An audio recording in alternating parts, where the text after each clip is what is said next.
నాకు తీసుకెళ్ళడానికి ఏమీ లేదు. నేను పోతే ఈ ఉంగరం కూడా నాతో పాటు రాదు. కానీ నేను వదిలేది నా భావాన్ని వదిలేళ్తాను. ఇక్కడ కోరుకుంటుంది అలాంటిది. ఎందుకంటే ఏం చేస్తాను ఫైనల్గా? నేను ఈ రోజున కూర్చోబెట్టి ఈ రోజున మాట్లాడుతున్నప్పుడు, గోదావరి నది శుద్ధి గురించి మాట్లాడుతున్నప్పుడు నేను మర్చిపోవచ్చు, వెళ్ళిపోవచ్చు. కానీ మీరు ఇంట్లో ఆ బిడ్డలు ఫోన్లు చేస్తాం తల్లులకి. ఆ బిడ్డల భవిష్యత్తుకు మంచినీళ్ళు అందించాలి, ఒక కలుషితం లేని గాలి అందించాలి. వాళ్ళకి పొద్దున్న ఏదైనా వస్తే ఉద్యోగ అవకాశాలు కావాలి, ఉపాధి అవకాశాలు కావాలి. వీటి గురించి నా ఆలోచన. అందరూ అడుగుతారు, ప్రధానమంత్రి గారు మీకు ఏం మాట్లాడతారు, ఎందుకు వస్తారు? నేను ఇవే మాట్లాడుతున్నాను ఆయనతోటి. నేను మాట్లాడేదల్లా దేశ భవిష్యత్తు గురించే మాట్లాడతాను.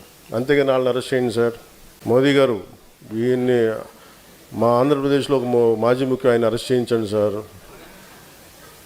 అమిత్ షా గారు వాళ్ళని అరెస్ట్ చేయరా, హాస్యాస్పదంగా ఉంటుందంటే, ఎంత సిలీగా ఉంటుందంటే ఇంత దిగజారిపోయారు ఏంట్రా బాబు అనుకుంటారు.